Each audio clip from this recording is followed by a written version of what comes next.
Yes, sir.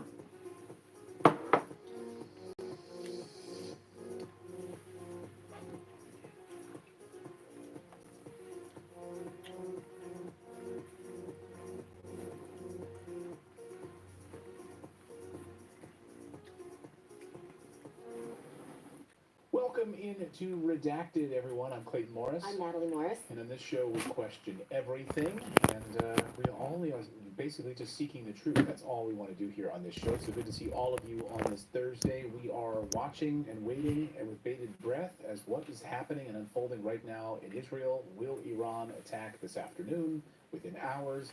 Military experts expect this to happen any moment now that Ramadan has wrapped up. Are we going to be sucked into a massive Middle Eastern war? Will the United States be used as sitting ducks? All eyes on what's about to happen with Israel and Iran tonight. Plus, we have a new Boeing whistleblower. Let's all make sure this guy stays safe. I feel like we need to create a buffer around him after what happened to the last Boeing whistleblower. He was found not alive. So let's look out for this guy. And it's going to terrify us what he had to say to the New York Times, but we're going to take a look anyway. Yeah, and it may actually be even worse than the guy that wound up dead and with a bullet to his head. So this is really startling information on Boeing. We're going to talk about that. Plus, Trudeau's carbon tax in Canada is in effect and went into the new version of the carbon tax went into effect on April 1st, raising rates 23%. And Canadians are fed up with it. Thousands of protesters taking to the streets demanding a change. And I just got an email earlier today from a Canadian viewer that says, please, we cannot wait for election to come soon enough in Canada. So we're going to talk about all of that. Plus, what does it mean to be a woman these days? That's what the Australian court system is actually considering right now with a landmark case. It hasn't had much press, but it's something we've been following for a while. We're going to tell you what's at stake for the question of what is a woman.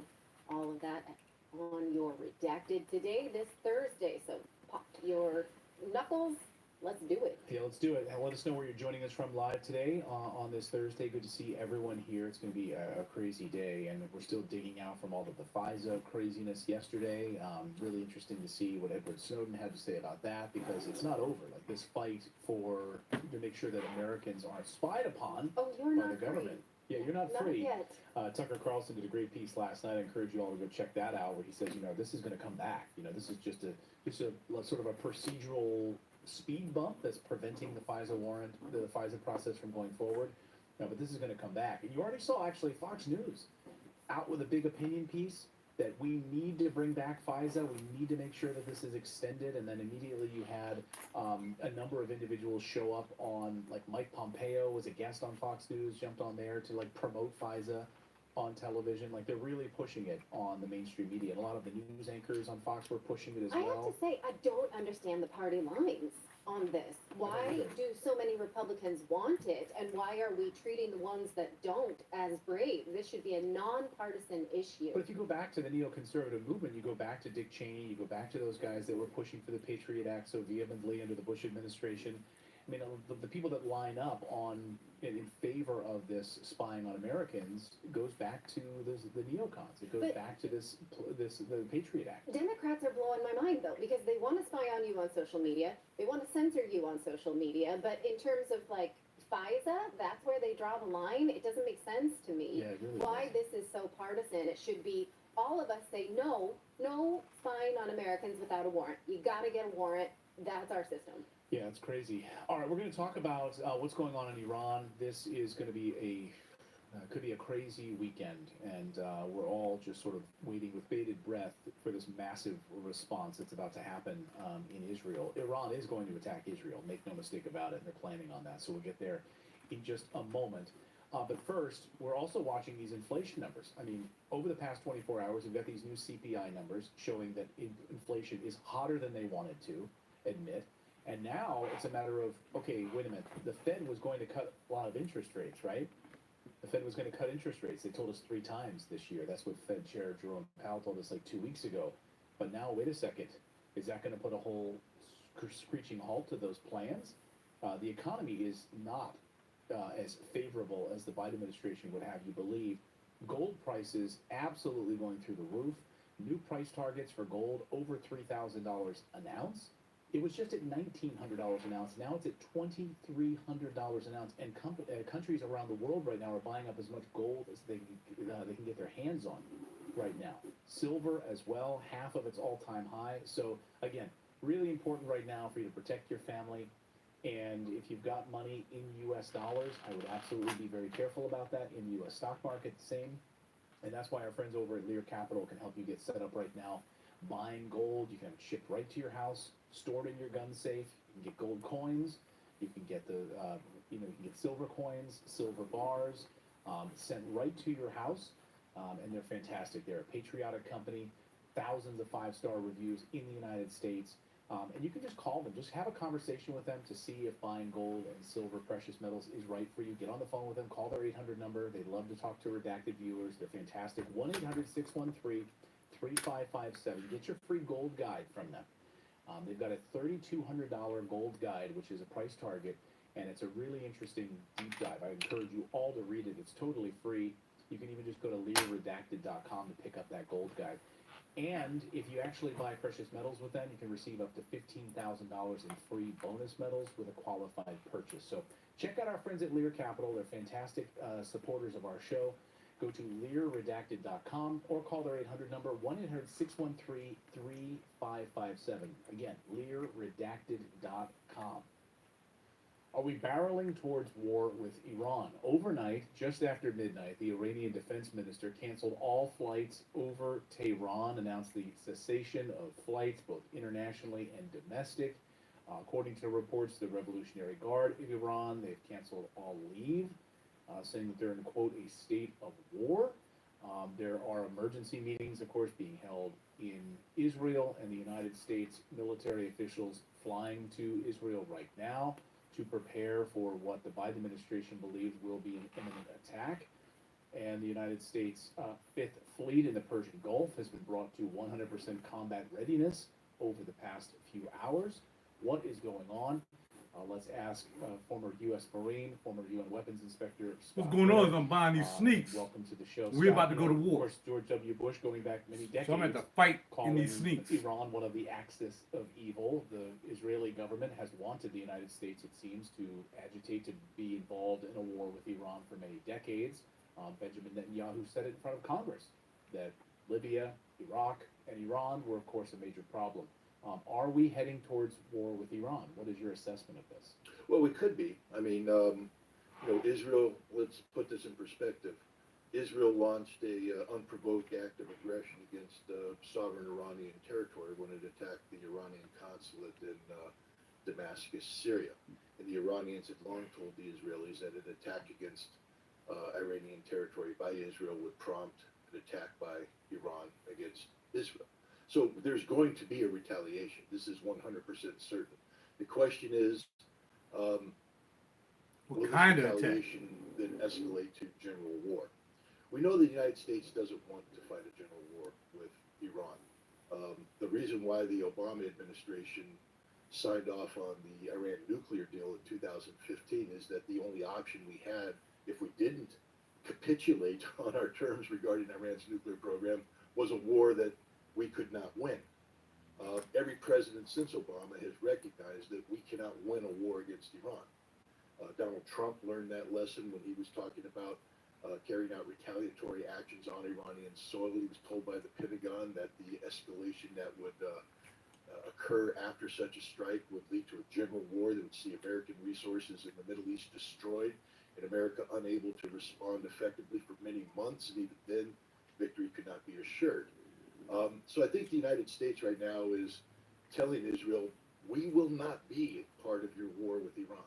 You started this, you need to pay the price. Iran will retaliate, and I believe the United States will then put pressure on Israel to limit what they do next. If Israel wants a general war with Iran, the danger is such. Israel will lose. Israel knows it will lose because Israel has wargamed this the past 2 years, together with the United States. And it doesn't turn out well for Israel, which means Israel could be facing existential crisis, which means the Samsonovship kicks in, which means Israel will use nuclear weapons. And that's the danger we're in right now. Israel got themselves involved and something that could escalate to where Israel faces the real threat of physical destruction, and therefore will use nuclear weapons. But the United States is scared to death about this. Man, I just got chills. I mean, it's absolutely terrifying because my biggest concern. A lot of people voted for that. Yes, Democrats it's war. voted for this mess. But there's also Americans that are in these bases all throughout the region right now, and basically They don't know. Are they worried about hating sitting Trump? guinea pigs, like sitting ducks, waiting for this to happen. And the Biden administration has acknowledged this. Who is? I mean, months ago, we know the Biden administration said it's only a matter of time before Americans are attacked in the region again. So the Biden administration is fully aware that this is going to happen. Because they won it. And I've been saying here on the show, like, maybe this is me being naive, but get them the hell out of there.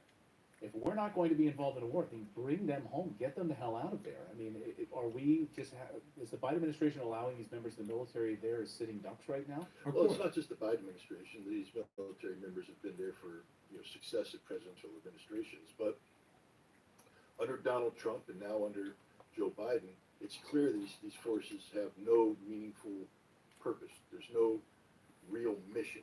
The countering ISIS mission has long been over. The presence in Syria is about harassing Bashar al-Assad. The presence in Iraq is about harassing Iran. Neither one of these further legitimate American national security objectives. And so, yes, we are sitting ducks. The good news is Iran is not going to start out by striking American forces, because Iran doesn't want a war with the United States either.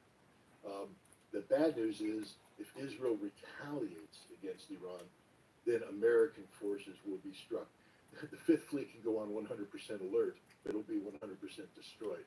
People only need to reflect on the accuracy of the Iranian missiles fired at the Al-Assad Air Base in 2020 in retaliation for the assassination of Qasem Soleimani to know that the Iranians had the capacity to hit any target they want to, and those weren't even the best missiles Iran has. And there's nothing in the Israeli arsenal or the American arsenal that could shoot these missiles down. So Israel is a sitting duck. The United States is a sitting duck. And Israel needs to be careful. There's a lot of talk right now in the Netanyahu government that if Iran strikes Israel, that Israel will strike Iranian nuclear targets in an effort to finish this chapter. First of all, the Iranian nuclear targets are dug in, well protected. Israel will not destroy them. But you know what's not well protected? Chilling, baby, chilling. I can't complain, man. And if Israel strikes Iranian nuclear targets, it's a Just grab me 100% some guarantee that Lavins. Mona will be destroyed. Yeah. And that could lead to Funny guy makes you laugh, need more so, shoes. Mona being the Yeah, I wish I was the only one collecting shoes, but nuclear of weapons course. program. Anytime Roger do something, it's weird. Whereas I know people got thousands of pairs of freaking shoes, but nobody go to their page and start talking about. Then there's the straightforward approach. But I just The know United people States like is that. there, get us out Anyway, there so we don't get ain't doing that, man. I bought a pair of shoes, bro. American forces Bought me are some not more attacked. sneaks. But for what my if there is a collection. false flag, right? I mean, Just my certainly fragrance collection. A long history of Decided this to happening, add some of shoes Tonkin, to the Yamin. USS I've been Liberty, after some USS Levans Maine. for a minute, So we have U.S. forces there. so I This is finally what I grabbed me a worry about pair. in this new And I war. grabbed Call these- me a cynical I like bastard, this- but I mean, The we have Sage American pair, forces there. man, Could be very excellent. easily claimed Excellent quickly pair. through the U.S. media. It's only and 'cause I have media that this attack on a U.S. warship I have came from so and there's many, no amount of what you call 'em? investigation that's going to happen to prove that that's the Freaking case, guy. and then we are sucked into Um, war. We've seen this. I have so many, like, Worried olive about hoodies and kind of stuff, man, so false this flag is- attacks happening when I against saw US this car, I'm like, forces. this could be But perfect. I 'Cause I think got a lot of false olive flag hoodies. attacks happen when people aren't serious about going to war. Iran's going to bomb the hell out of Israel very soon. I mean, I don't mean to smile about that. I'm just saying this is inevitable. You don't need a false flag. It's going to happen. But I mean, U.S. being involved in it, being in the middle of Israel, it. and then- Israel will be so overwhelmed about getting the snot kicked out of it by Iran and coming up with a retaliation against Iran that there's no time for the complexities of a false flag. I'm not worried about a false flag here. I'm worried about the real deal. I'm worried about Iran banging Israel, Israel banging Iran, and then Iran banging everybody. And that's the threat to me. There's not going to be a USS Liberty scenario here. That happens when nobody wants to get involved. Iran is getting ready to pound Israel. Israel's preparing to pound Iran, and America's stuck in the middle. So this seemed this is an inevitability. I mean, it seems that this is an inevitability at this point, and everyone seems to know that this is about to happen. What do you think is going to happen ultimately, based on military strategy? What do you think is going to happen inside of Israel and the Persian Gulf and the Red Sea? Sneezy tonight, real sneezy. I think the Iranians will launch a strike that will be punishing, but not overwhelming.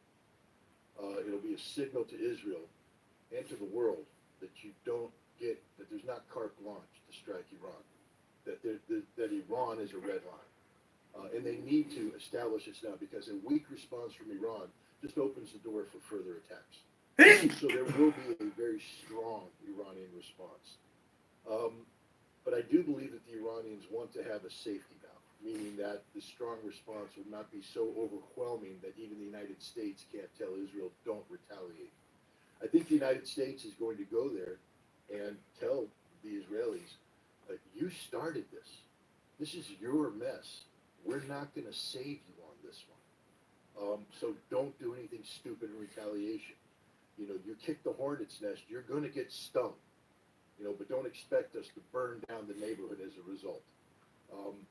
The question now is, how serious is Joe Biden about putting pressure on Israel? Because in order Joe to Biden stop can't do nothing because he's a zombie. response, What are you talking about? it's going to take a lot of pressure. Look, I lived through the last time Israel was attacked by a foreign power during the Gulf War. I know firsthand, the passions that existed in Israel as they were receiving Iraqi Scud hits over and over and over again over multiple weeks, and the demands that were put in place to retaliate, and what it took for the United States to prevent that retaliation, and what it took is the United States to promise overwhelming military force against Iraq to prevent further attacks. The United States isn't going to be bombing Iran on behalf of Israel. So now we lack that tool. We lack the ability to say, don't worry, we've got this. Now we're going to tell Israel, don't retaliate. We're not going to do anything. That's a completely different diplomatic problem. And it can only have muscle if Joe Biden says, not only will we abandon you on Iran, we'll abandon you altogether. We'll pull the plug on everything. You will never get another bomb, another fighter aircraft, nothing. We are walking away from you because you are a suicide pill that's going to take us all down. And I don't know if the Biden administration has the ability to do that, not in an election year.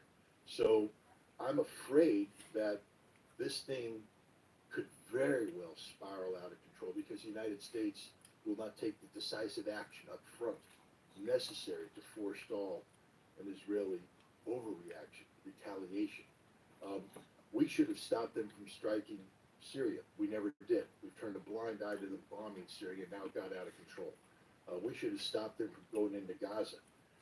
We never did, because we are unable to meaningfully stand up to Israel until it's too late. And I'm afraid right now it's too late. Is there anything in this situation that's a benefit to the United States of America? No, this is what we're doing is reaping the product of decades of just dysfunctional Middle East policy. We've allowed ourselves to be maneuvered into this position by others through weakness, through inattention, through just bad advice. We have bad policymakers. We have people who continue to believe that the United States is a global singularity and doesn't understand that we are very much a diminished power, that we lack the capacity to back up with any meaningful military power projection the policies that we're seeking to implement in the region. And now we're going to pay the price. Yeah, I still struggle. I try every day to see how any of this is a benefit to the United States when I see people arguing that we need to send more money, send more weapons, send our entire Fifth Fleet to the Persian Gulf, keep men and women in military uniforms standing there right now as guinea pigs ready to be attacked. I fail to see how this is a benefit to us. So none of them congressmen and your kids are in the doggone military. Their Let me kids tell are you about home this, Scott. What do you smoking think the weed. timeline is for this?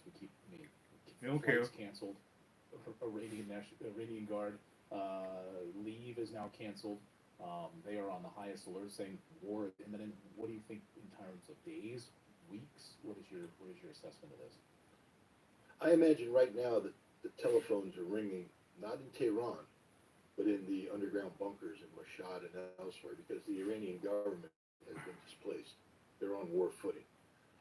But the phones are ringing off the hook with Chinese and Russian diplomats calling in, trying to talk Iran down from this struggle, because this war isn't going to benefit anyone. It'll be very disruptive to China, very disruptive to Russia. And Iran will take those phone calls, and they will listen, and they will consider. But I don't know if it's too little, too late to do this. Unless the Chinese and the Russians can talk the Iranians down, I think we're looking at a war within 24 hours. You can't pull people off lead, go on alert, and then just sit there like this. The Iranians have been preparing for this. They've had Ramadan. You know, I said early on, I was like, Iran's going to strike immediately. I said, no, they're not. It's Ramadan.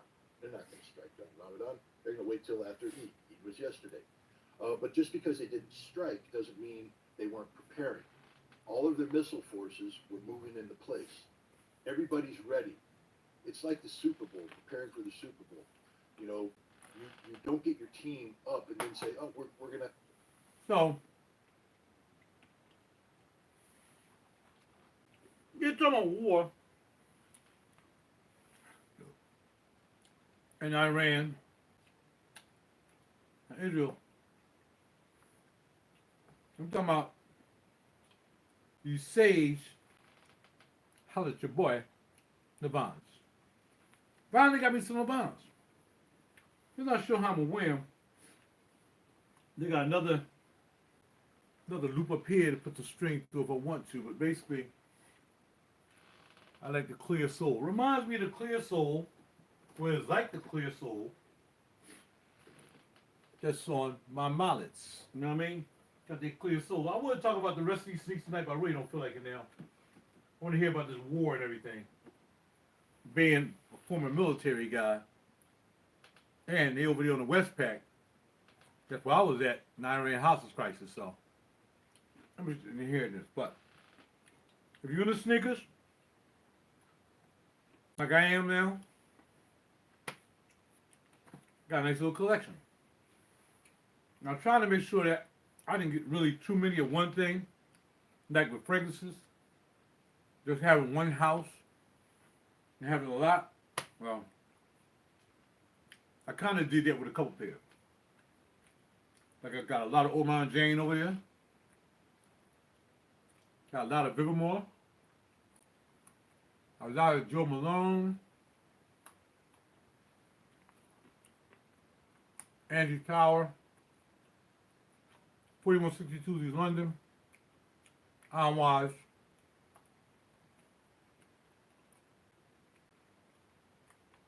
Got some perfumology over there too.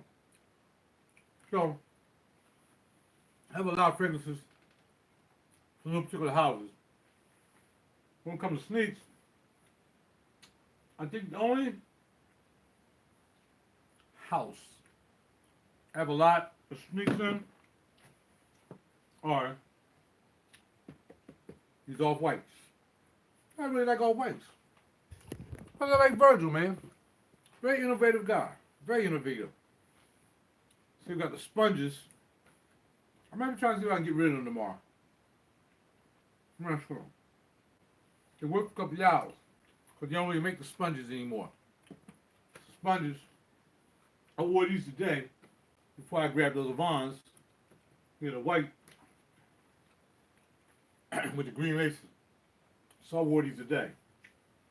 I got some marking. I gotta clean these a little bit more.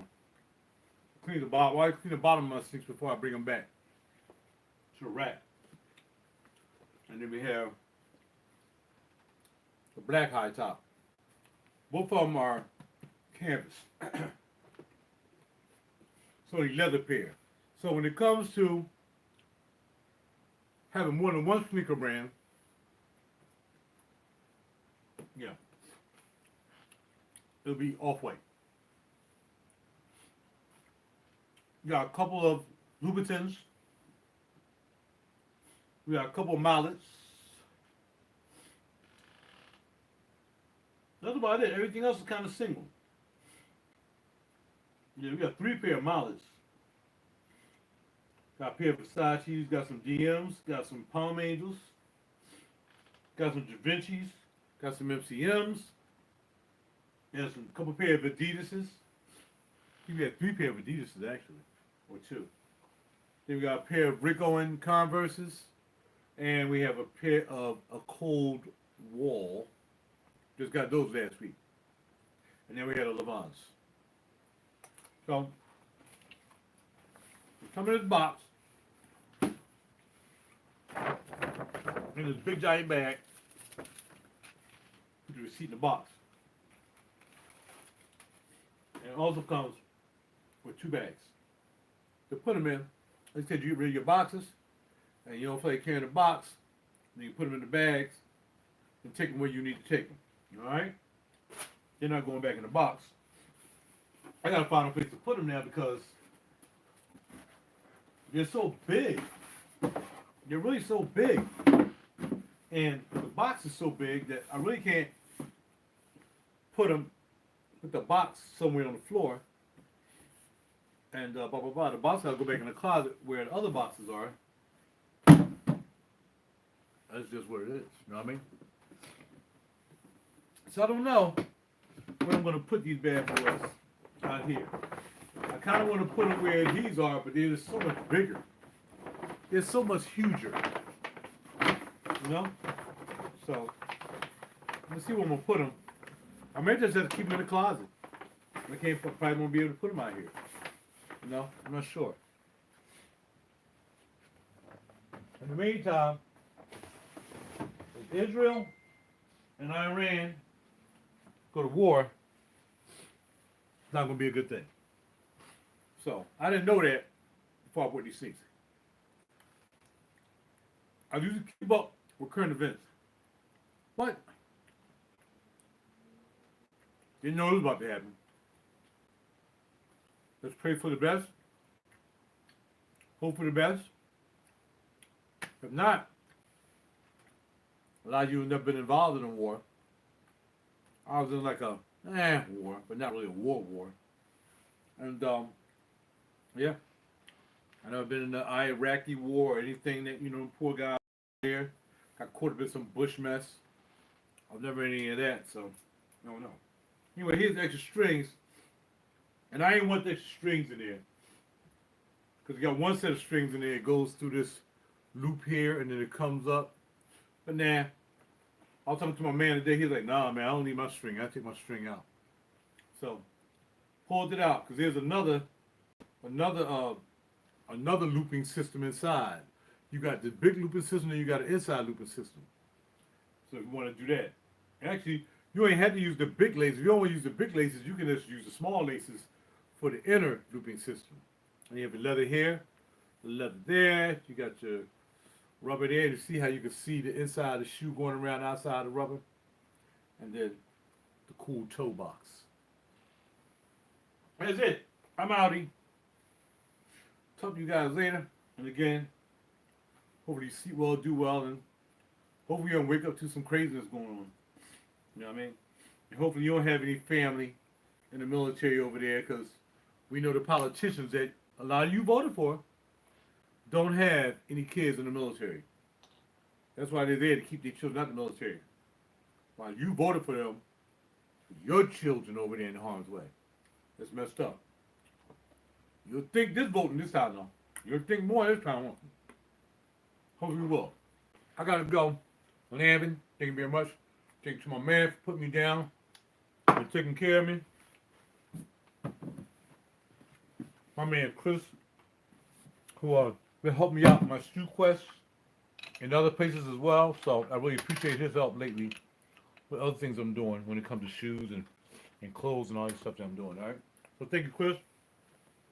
And I'm out, player. I'm out, y'all. Talk to you. Have a great night.